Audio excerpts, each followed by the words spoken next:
For me to sit and insult somebody's intelligence or say that they're an idiot for believing what they believe, or to sit and judge and say, well, I can't believe how you could believe that. When we throw that judgment at people, it is impacting self. It is impacting society. And it is ridiculous for us to think that it's going to help progress us. It's not going to help them see your point of view or vice versa. We've got to tear down this sense of right, wrong, binary thinking, judgment, lack of empathy, lack of understanding. There's a spectrum of perspectives. Understand people are afraid. That reaction against other people is coming out of fear. If we want to actually look for solutions where we can move forward in a healthy way, consider the other human. Why do they think the way they do? How could I try to put myself in their shoes? Where did they grow up? How did they grow up? What's at stake for them if they change their mind?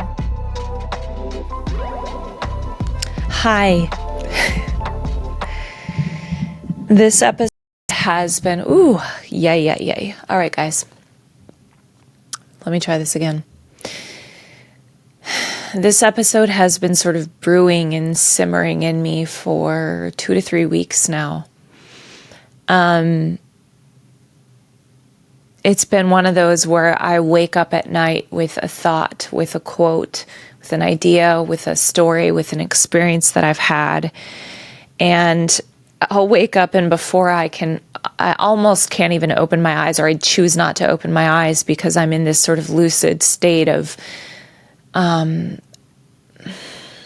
pulling ideas together, or channeling maybe, or wanting to be a channel for something to come through. And so I've been sort of compiling notes on my notes app via voice memo so that I can just kind of stay in that state of letting things come to me.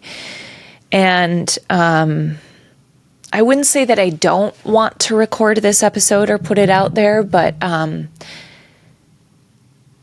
I just feel it. It feels a little weighty to me.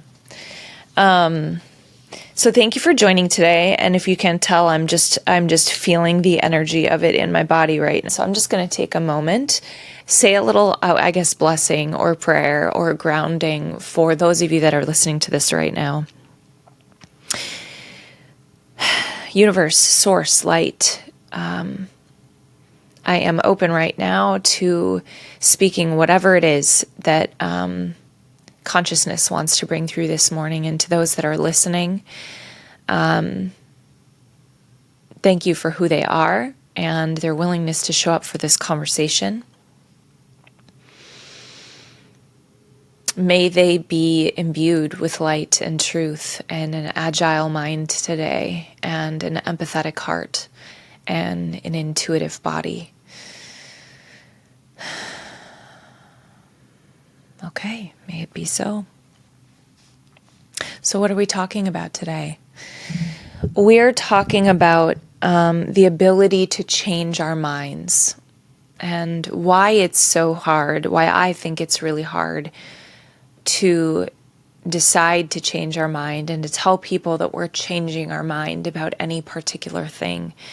And what I'm going to start with sharing is a personal story of mine, probably one of the biggest points in my life when I changed my mind and how hard it was. And it's taken me 20 years to share this story in this way. I have maybe a handful of people that are close to me that know this part of my journey. And to be honest, over the last handful of years, it didn't feel like something I was avoiding sharing. It just didn't feel relevant. It didn't feel relevant to what was happening in my life, or even relevant to this podcast. But today it feels really relevant.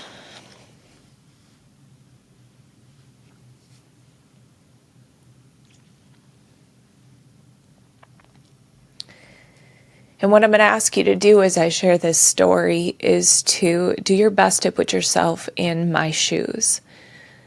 What I really want to talk about today is not just this story. What I want to drive home is the importance of us each having empathy and understanding for people, for the experiences that they go through, for how they get to the beliefs that they arrive at, for how they find themselves in situations, relationships, communities, belief systems, structures.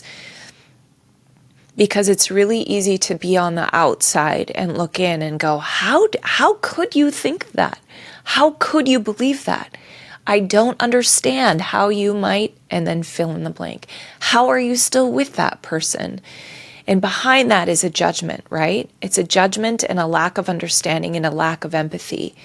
And we are not going to get anywhere as a society if we're focused on pointing fingers and blaming, rather than having just a shred of empathy and understanding and willingness to look at a situation through another perspective.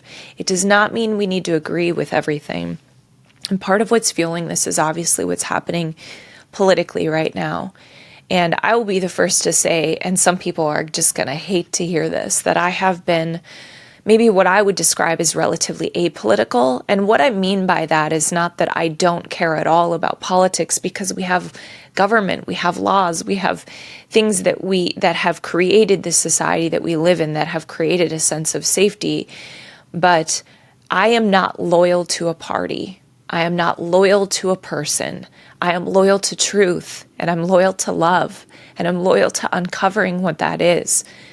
And when we dig our heels in on a particular set of beliefs or a religion, and I understand why I think I understand, and I'm seeking to understand more why we do that. So that's what I'm going to talk about today. I'm going to share a couple of my experiences and my stories that I hope might help you understand another perspective. So what's the story, Jen? Big setup. I know. You might have heard, if you've listened to the podcast, you might have heard just like tiny bits and pieces of this, but I'm going to go a little bit more in depth today. So when I was in college, I went to a private Christian college, and there was a pastor who was planting a new church who came onto the campus. He and his wife were from New York, so these gregarious, confident, outgoing African-American Black couple from upstate New York, and came into our mostly white campus and had this beautiful vision of having what I would consider one of the first, at least at the time, that's how I saw it, and especially up north. I don't know, maybe that's not true. I have this idea that in Atlanta, there's more like interracial churches or other cities that are further down south, but that also doesn't seem quite right. I'm not sure. Anyways, he comes in with a vision about us having like a truly diverse church. And when you look at churches throughout the nation, it is one of the most still segregated places in the probably world. And so this vision was beautiful, right? It was that we would build this beautiful community, that we would seek to understand one another, that we would live life together in a really powerful way, like a village style, what a lot of us are craving. And so we launched a church plant. I was a part of that, along with my then husband. I got married very young, 20 years old. And many other college students. It started out in this pastor's living room, and we helped watch their kids. We stayed up late and played games with them. We laughed. We learned about each other, about cultures, about different things. And we spent a lot of time together. It was really healing. It was really healing for me at the time, coming out of, a lot of moving around and things like that. And so when we stepped in this church, it provided this beautiful sense of newness and vision and hope for future, along with the religious, spiritual side of it that felt like there was healing and hope and vision and excitement and life flowing through us and light flowing through us and all of this great stuff, right? So you might be able to sort of start to see where I'm going. So we're in this, and eventually the pastor ended up, he sat me and we hadn't gone on a date yet. He sat me and the person I ended up marrying down and said, hey, God showed me a vision that you two are to be married together. And we thought that that was probably accurate. And he was this sort of what he called himself as the man of God. And slowly over time, that position of power that he was in, the visions that he had, or the things that he spoke, or the way he interpreted scripture, all started out as small and very like, wow, yeah, that is right. We all saw the way that it felt really accurate and spiritually alive and all of these things. But then slowly over time, it started to change into bigger and bigger things, like, I think you should probably marry this person. So essentially it was a marriage that was pretty set up, and we obviously agreed to it, and we had, I would say, a healthy marriage we were married almost 16 years, and that's sort of beside the point, but a little bit of a peek into the dynamics that were happening there. So then there was somebody in the church that was involved with the finances. He ended up getting investigated by the FBI for what was happening with the money. And again, this is 20 years ago. I don't remember all of the details, but that was a really big deal. He wasn't paying the bills of the church, but the money was all gone. We didn't know where it was going. We were, in the meantime, working 2 jobs and helping launch this church. That's a little bit of a vent, also beside the point. And then he started saying specific things to me, praying over me about the quote-unquote Jezebel spirit that was on me, which, if you don't know scripture, is a woman that was supposedly like a seductress in the scripture. And he started telling me that I looked like the woman that his father had an affair with. And he started pulling me into the back room after church services. It was in a dental building at the time, so the doors were like these heavy, fire like really heavy doors with no windows on them. So he would sit there with me and tell me these things, and I was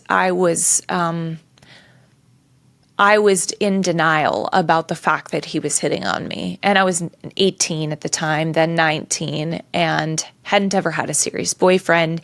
So he was taking advantage of, right? This is kind of classic, taking advantage of somebody that has hope in the vision, that is beautifully naive, that trusts in the spiritual position or this authoritative position that this person was in.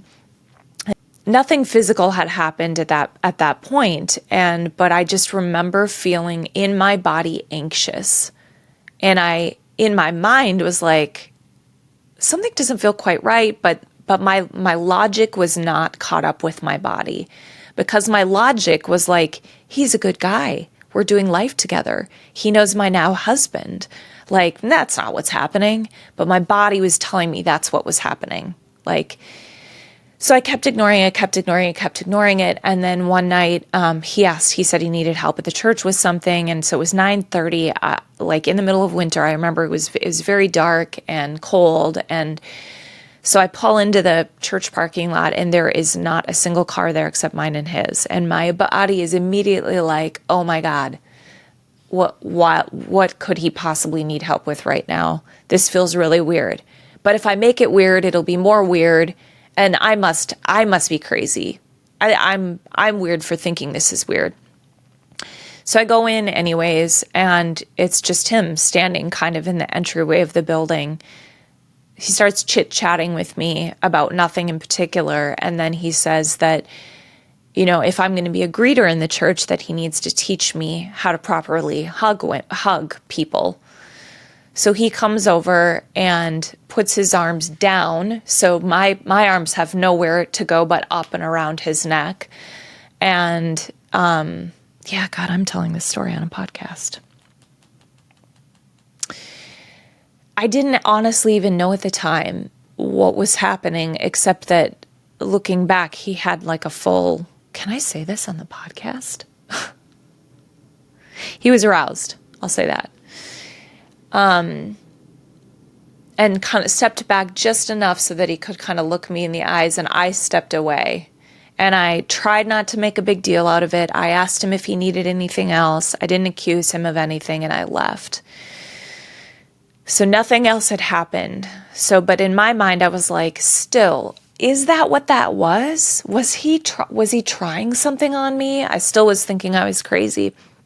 So I was telling the people closest to me at the time, and they didn't believe me. They believed him because he had vision. He had hope. He was so smart. He was a man of God. Like, he knew how to read scripture. He, like, all of the things, right? So I must have misinterpreted it. And part of the reason, by the way, that I've never told this story is because I didn't want to be, quote unquote, that woman.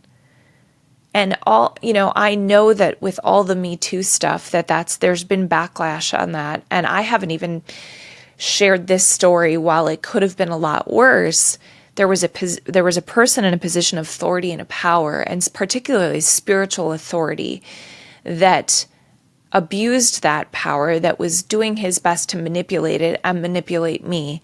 And but I didn't want to be that woman. I didn't want to be, quote unquote, the woman that was complaining about being sexually harassed.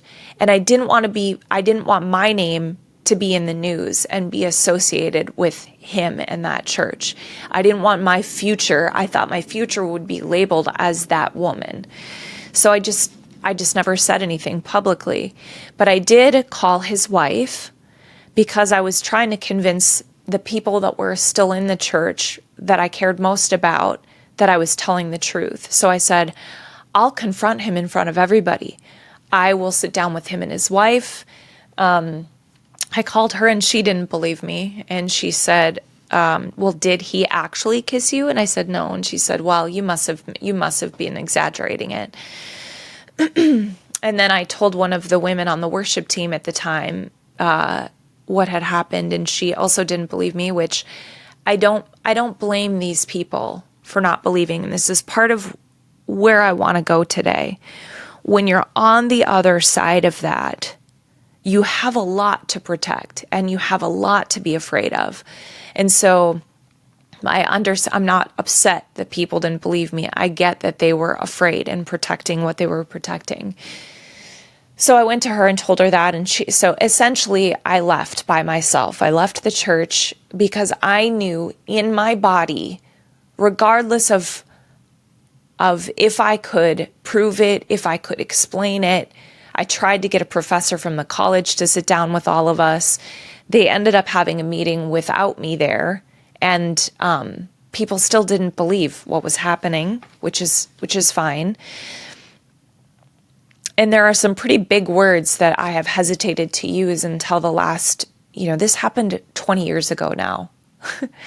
But it hasn't been until the last few years that I've been willing to use some strong words like cult and brainwash. When you're in a scenario like that happens slowly over time, it's no different than being in an abusive relationship. And if you guys, the movie that is all the rage right now that everybody's talking about, things that are happening on set, is It Ends With Us. And it's no different than having a relationship that starts out with hope and vision and sweetness, like goodness.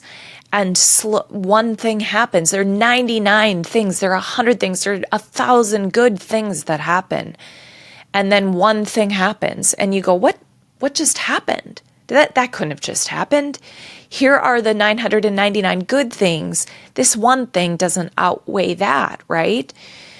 And so you're in a situation where your mind is, you get really confused because it logically doesn't make sense. But your body knows, which is part of why I'm so insistent on us understanding how to fine tune our intuition, how to listen to it, because that doesn't lie. Our mind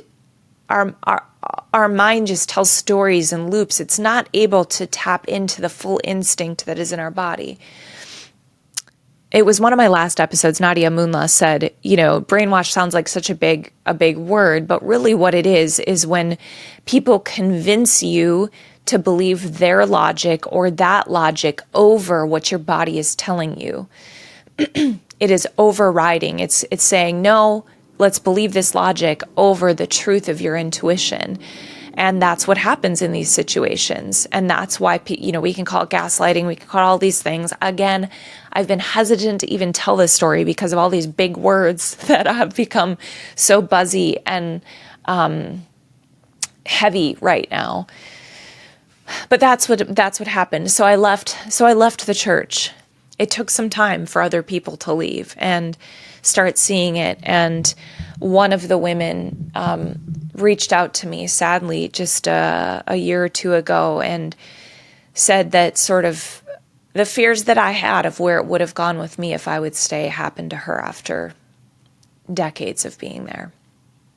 And it's a mess. It's a real mess there right now. One of the things that I wanted to talk about in this is when I left, I had one family member that was a soft place to land.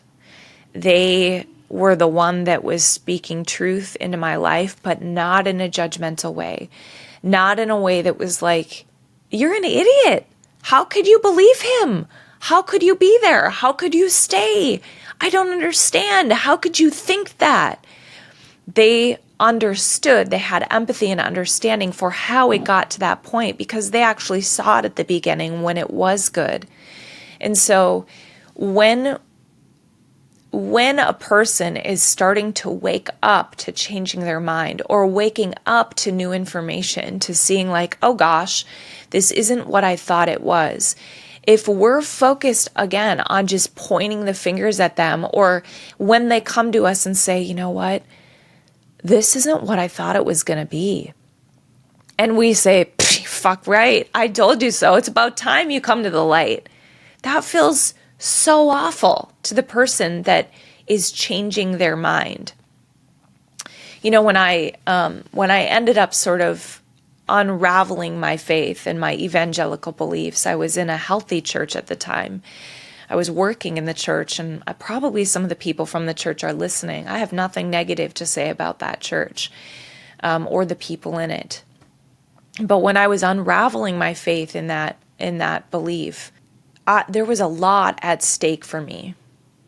And when we're looking at situations right now, whether it's politically or it's people that you see in a toxic relationship or in a job that is sucking the life out of them, it doesn't have to be these huge issues. But whether it was this, what I will call a cult now, and part of the reason I call it a cult is because when people left, the pastor and the leadership in the church started to completely destroy the people's character that had left so that you would distrust them, so that only the people on the inside were the people that you could trust. So you started while I was still in the church and other people were leaving, they were being completely defamed by the leadership in the church. And it was causing me to doubt that I could trust them. So if they ever came to me and said, hey, Jen, here's something about the church you should know, I would distrust what they had to tell me and I would trust the leadership first. So the nature of cult thinking or very strong group think is that you start to isolate yourself from what everybody else is thinking. And to be really blatantly honest, I think that we're all at risk for that right now to some degree in our society.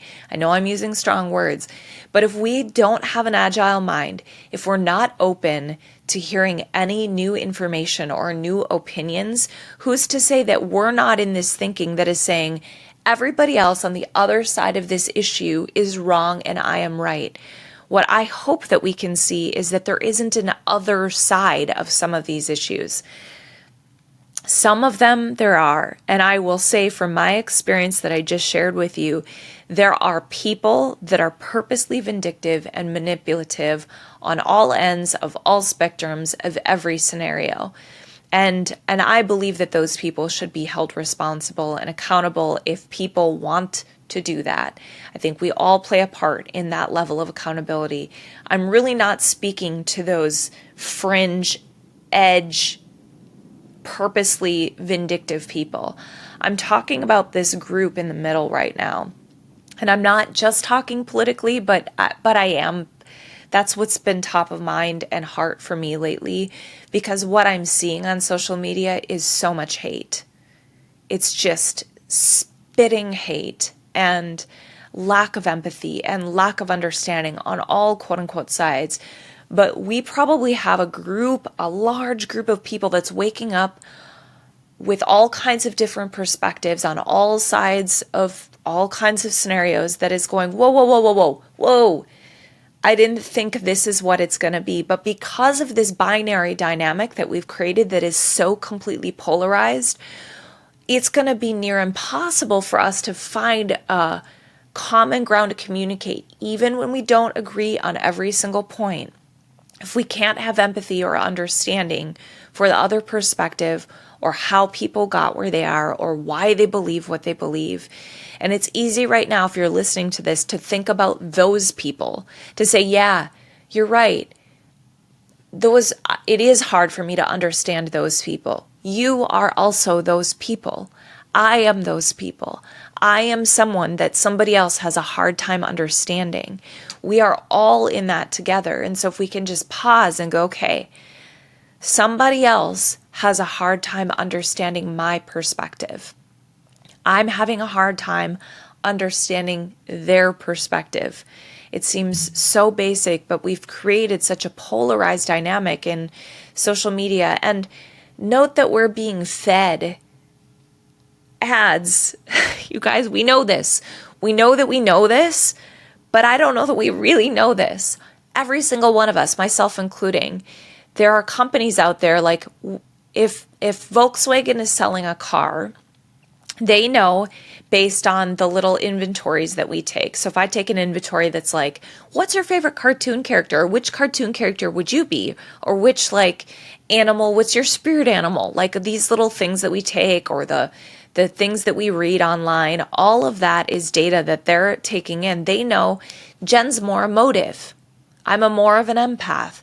So Volkswagen will feed me an ad that is more empathic in nature. It might be a family getting in and out of a car. It might be safety so that, your loved ones won't get hurt in an accident. But there might be somebody else that is really data driven. And so Volkswagen is going to give them the data and the stats on the reliability and the safety of the car. So we are being fed ads all the time, not only ads based on our political preferences and our views and our values, but also specific to how we're wired. And so if we think that we're not in some state of illusion, we're mistaken. We all have the ability to fall into a situation where we wake up and go, how did I get here?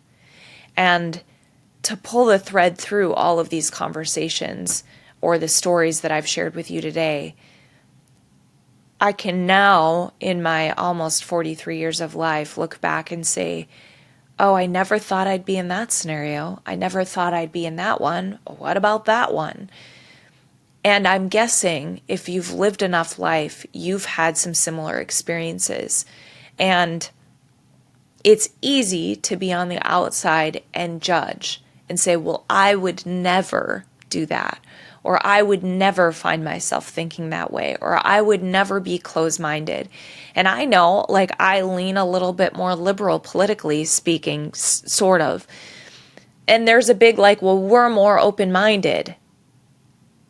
Are we? What does it mean to have an open mind? And I want to almost just throw some of these terms out because they've gotten so overused and abused and just they've lost meaning. I think sometimes these words lose meaning. So what does it mean to have an agile mind versus an open mind? Open mind, I get it from the Christian side of things. When I was an evangelical Christian, I was like, no, my mind is purposely not open to changing my religious beliefs. Jesus is the way, the truth, the life. I am not open. And so I felt this inner resistance to people that were like, well, you should just have an open mind. my next thought and my bodily primal fear was that if I opened my mind up to what somebody else was trying to convince me of, that I would go to hell, because that's what I was being told. And I believed it. And I grew up my whole life thinking that. So for me to have an open mind, to be open to every single possibility, meant that I could lose everything. And effectively I did. All my relationships, all my friendships, my community, my job, they didn't push me out, but I had to shed all of those things. And eventually they would have kind of nudged me out. And I have friends still that are evangelical Christians that are saying, hey, whoa, this isn't Christian how we're showing up right now. And they're getting nudged out of their churches. So understand that if you're coming at somebody, telling them to just have an open mind, it's not that easy. And there's a lot at stake for all of us to just have an open mind. That being said, we need to have open minds. We need to have open minds. And these conversations aren't just binary. Like even just this topic about what it means to have an open mind. The point is that nothing is as simple as just do and don't. That having empathy and understanding for someone on why it might be hard to think differently is important. And the other thing, I don't know, I'm kind of all over the place. I hope that some of this is landing with some of you. I'm not following my 3-page outline here. But one of the other things that I wanted to make sure to mention was that this isn't about being right and wrong. Again, that comes back to this or that thinking, this binary way of thinking. What if there was a third option? What if it wasn't this or that, but that there's a third option in life when it comes to perspectives on things? And or what if it's not about saying, well, I was wrong, this is right. We're always evolving. Society is evolving, nature is evolving, things are changing. Look at the way technology is changing. Look at the way our medical industry has changed from hundreds of years ago, what they thought about people and the kinds of studies they wouldn't do, and then eventually starting to open up bodies to learn more about actually what's happening in our body. Think about how much has evolved. If we wouldn't have had agile minds, and if we would have felt like, well, that's right and this is wrong, or that's wrong and this is right, we wouldn't have moved forward as a society. So a lot of times when we're looking at people going, well, you're right, or I'm right and you're wrong, it's not about being right and wrong. It's about saying, whoa, something new has shown up here. There's new information here. There's new data here. I'm changing my mind. And that to me, for what it's worth, feels a lot less scary. And I think it probably feels easier for people. Well, let's just talk about relationships. Like if you're in a romantic partnership or a friendship and somebody, you're just really trying to hammer home a point to somebody, and it's about, and you want them to come to you and say, I was wrong and you were right. Does it have to be about you being right and them being wrong? What if it was just like, yeah, now that I've learned more information, I've changed my mind on that. And then can your response be, instead of like, it's about damn time, just, I don't know how you feel, but for me, when somebody says, I told you so, it's like, yuck. It doesn't make me want to come back to you again and have a more open conversation. And also, and this is just me, this is just maybe my preference, but if I change my mind on something and somebody says, oh, good for you, I'm so glad that you're able to do that and change your mind, that also feels icky. Can we just have like an adult conversation and go, yeah, cool, okay. It doesn't have to be this huge blow up of a thing. Wherefore, we are creatures that evolve and have agile minds, and we get more information, and we can look at each other's perspectives, and we can find a place of common ground in our humanity. To think that what I do doesn't affect you and what you do doesn't affect me is complete BS. We are interconnected. There's studies now that show that plants are connected to humans, that a plant starts to perk up before the human gets home. They've changed this. They've been like, okay, now instead of getting home at 4 every day, come home at 1 p.m. Let's see if the plant perks up, knowing you're going to show up. And it does. There's some connection that is scientific and I believe collective consciousness, that's not just my belief, that has all beings connected. My dog does that. I have a daughter that is in college. She has no regularity in when she comes home. But oddly enough, my dog will sit and whimper by the door before she walks in. And she has no idea. There's a connection there that is absolutely wild. So for me to sit and insult somebody's intelligence or say that they're an idiot for believing what they believe, or to sit and judge and say, well, I can't believe how you could believe that. When we throw that judgment at people, it is impacting self. It is impacting society. And it is ridiculous for us to think that it's going to help make progress. It's not going to progress us. It's not going to help them see your point of view or vice versa. We've got to tear down this sense of right, wrong, binary thinking, judgment, lack of empathy, lack of understanding. It's scary. It's scary right now with politics for people on both sides, I think. I'm going to say both sides, but there are many perspectives. There's a spectrum of perspectives. It's not just binary, even in that. So I understand people are afraid and they're reacting out of fear. That reaction against other people is coming out of fear. If we want to actually look for solutions where we can move forward in a healthy way, we have to breathe, and I'm speaking to myself, and pause and consider the other human. How? Why do they think the way they do? How could I try to put myself in their shoes? Where did they grow up? How did they grow up? What's at stake for them if they change their mind? And if I'm not a soft place to land when they change their mind, if what's at stake for them is their entire community, because all their friends are staunch fill in the blanks, whatever it is, and they change their mind, and then they get cast out or get ridiculed or get made fun of and don't want to hang out with those people anymore, you think they're going to come running to you if you're just standing there in utter judgment of them? And I'm feeling this like fire in me, and I've found myself in conversations with people where I'm not perfect on this, but I will honestly say that I am really trying to understand other perspectives. I'm really trying to respect the humanness, even when I disagree. And I also I'm going to throw in this caveat. I believe that there are times when people are blatantly being malicious or blatantly lying or blatantly hurting people with their power, that it is appropriate for that to be called to account in the appropriate ways.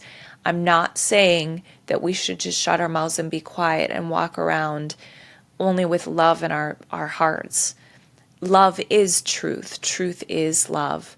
So don't get me wrong in that. Again, I'm speaking to the humanity in us all, to the ability to have empathy for people that are waking up and finding themselves in scenarios or communities or ways of thinking where they might feel a little trapped and afraid to admit that they need to change their mind.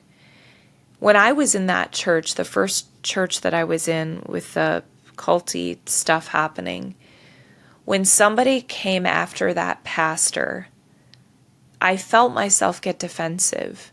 At first, I was defensive about him before anything weird was happening because I only knew him to be a charismatic, healthy, caring guy. So I was at first defensive of him. But then when people continued to come after him, and I started to see little red flags or experience things in my body that I just knew was off, when they were coming after him, the loop that was in my mind was like, well, what do you think of me? Because I'm trusting him. I'm choosing to stay here. So if you're coming after him, you're also coming after my character, my ability to discern, my ability to make a decision and a choice. So I'm not actually just defending him in that moment. I'm defending my ego. I'm defending me. I'm defending my pride.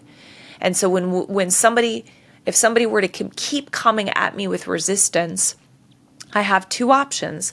I can dig my heels in deeper and prove that you're wrong and I'm right, or I can surrender in that moment and say, oh my God, yeah, I'm seeing these red flags and you're right.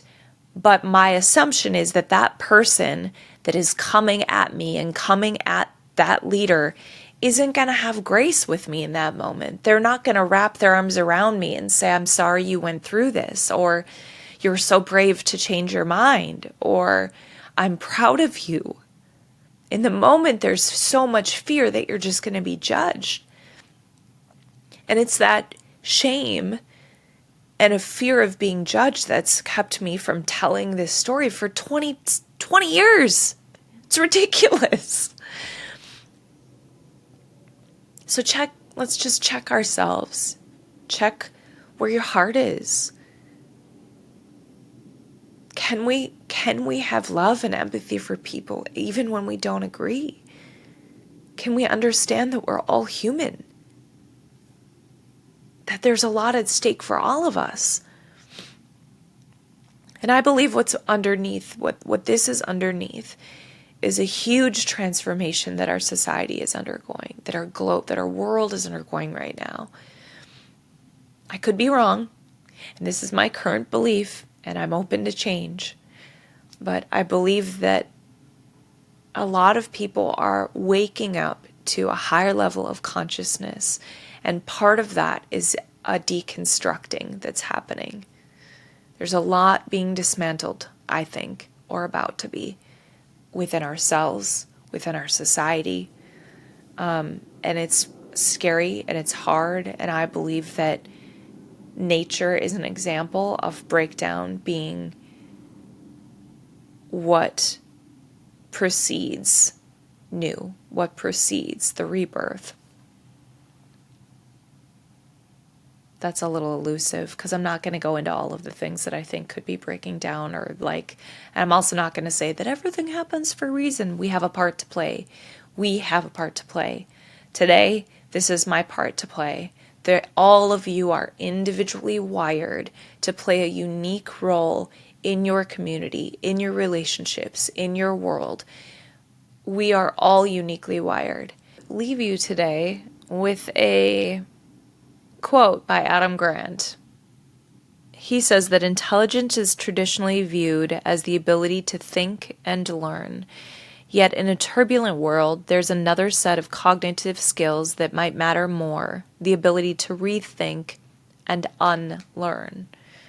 Can we have that agile mind that on top of that, and maybe of more importance, of a thread that I want to weave through, in addition to this ability to have empathy and understanding, is the absolute necessity to be cultivating our intuitive bodies, to tune in. Because if you wake up tomorrow and something feels off, regardless of where your loyalty has been lying, if our loyalty lies with a person, a set of beliefs, a political party, whatever it might be, and not to to truth. And I'm saying like truth with a capital T, and in my mind right now I have just sort of this evangelical Christian loop playing that says that there is only one truth. And I understand what people mean when they say that. But even right now, if we say, well, the truth is that Jesus is love. Agreed. Okay, what is love? How do we fight for love? How does love show up? How does love show up right now? Is this example, just you can name one in your mind, is this example of what we're seeing right now truth in love? There are things that I'm seeing that don't resonate as truth in love. But logically, people can take something and twist words or scriptures or ideologies. And so thinking is one thing, knowing is another thing. And we need to be in tune with our intuitive bodies right now so that if something is off and it's confusing logically, which is where all fear is born out of, is our logical minds that are trying to make sense, we need to be able to come back to our body that will speak truth to us and at least navigate through both of those things. I can think of so many times when people have said, I just knew. I just had this feeling, but I ignored the feeling. We need to be able to not ignore those feelings and be courageous enough to stand up and say, I'm changing my mind. I don't have an agenda with this today, by the way, you guys. I really don't have a political agenda with this. What I'm wanting to address is the level of vitriol that I'm seeing on social media and the level of fear, which is understandable, and the level of blaming and just spitting on people that is not helping the cause. I understand that it's coming from fear, but it's not helping people unite in moving forward in a healthy way. We all have a story that brought us to where we are today, and I think having empathy for that is especially critical right now. And love. I mean, it is February after all, guys. It's the one month where we love each other, right? I love you. I might not have met you. I don't know you, but I have love for you. Have a banging day.